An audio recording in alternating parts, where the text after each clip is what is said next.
Pada Rabu 13 Agustus 2025, Kabupaten Pati, Jawa Tengah menjadi saksi aksi demonstrasi besar-besaran yang melibatkan puluhan ribu warga yang tergabung dalam Aliansi Masyarakat Pati Bersatu. Aksi ini dipicu oleh kekecewaan mendalam terhadap kepemimpinan Bupati Sudewo yang dituduh menerapkan kebijakan tidak pro-rakyat dan bersikap arogan.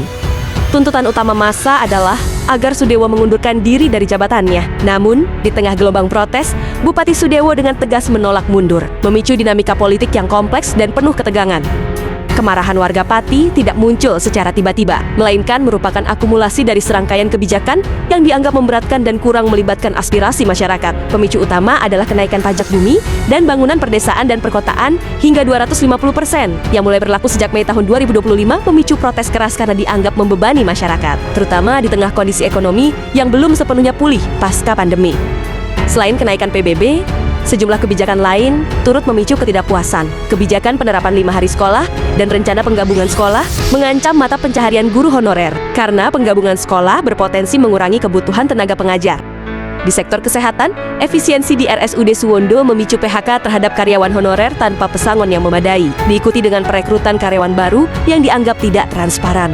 Kebijakan ini memunculkan kesan ketidakadilan dan minimnya empati terhadap tenaga kerja lokal.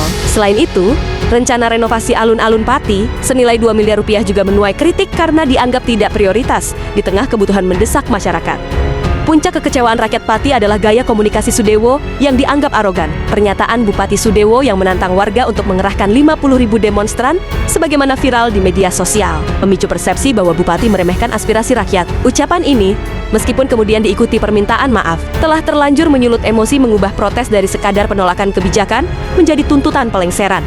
Aksi demonstrasi pada 13 Agustus tahun 2025 di alun-alun Pati dan di depan kantor Bupati menarik perhatian nasional karena skala dan intensitasnya. Massa membawa spanduk, poster, hingga replika keranda sebagai simbol kematian kepercayaan terhadap kepemimpinan Sudewo. Orasi lantang menyerukan Sudewo harus lengser menggema, dengan yel-yel yang mencerminkan kekecewaan mendalam. Situasi memanas ketika Sudewo muncul untuk menemui massa. Sekitar jam 12:16 WIB, dalam pidatonya yang hanya berlangsung 20 detik, ia meminta maaf dan berjanji memperbaiki kebijakan. Namun respons warga justru berupa lemparan air mineral, sandal, hingga tomat busuk. Kericuhan pecah, ditandai dengan pelemparan batu ke kantor Bupati, pengeroyokan terhadap seorang polisi, dan pembakaran mobil provos milik Polres Grobogan. Polisi mengerahkan gas air mata dan water cannon untuk membubarkan massa, yang menyebabkan 34 hingga 37 orang luka-luka, meskipun Dinas Kesehatan setempat membantah adanya korban jiwa. Aksi ini juga menunjukkan solidaritas yang kuat di kalangan warga Pati. Penggalangan donasi untuk mendukung demonstrasi, termasuk sumbangan air mineral, menunjukkan keterlibatan masyarakat yang luas. Bahkan, sopir bajai dari Jakarta turut menyumbang, menempuh perjalanan 12 jam untuk mendukung aksi. Namun, kericuhan menimbulkan pertanyaan tentang pengelolaan emosi massa dan potensi penyusupan provokator, sebagaimana diselidiki polisi dengan penahanan 11 orang.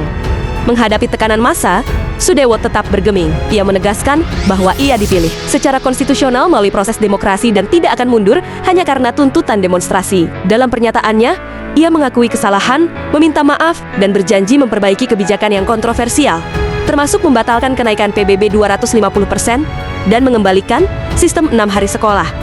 Sudewo juga menyatakan bahwa aksi demonstrasi menjadi pembelajaran berharga, mengingat ia baru menjabat beberapa bulan. Ia menghormati proses politik yang berjalan di DPRD, termasuk pembentukan panitia khusus hak angket untuk menelusuri integritas dan kebijakannya, khususnya terkait pengangkatan Direktur RSUD Suwondo yang diduga tidak sah. Namun, respon Sudewo ini dianggap terlambat oleh banyak warga. Pembatalan kebijakan PBB tidak cukup meredam amarah karena kepercayaan publik telah tergerus akibat persepsi arogansi dan kurangnya partisipasi masyarakat dalam pengambilan kebijakan. Pernyataannya yang menekankan legitimasi konstitusional juga dipandang sebagai kurang sensitif terhadap aspirasi rakyat, mengingat demonstrasi mencerminkan ketidakpuasan luas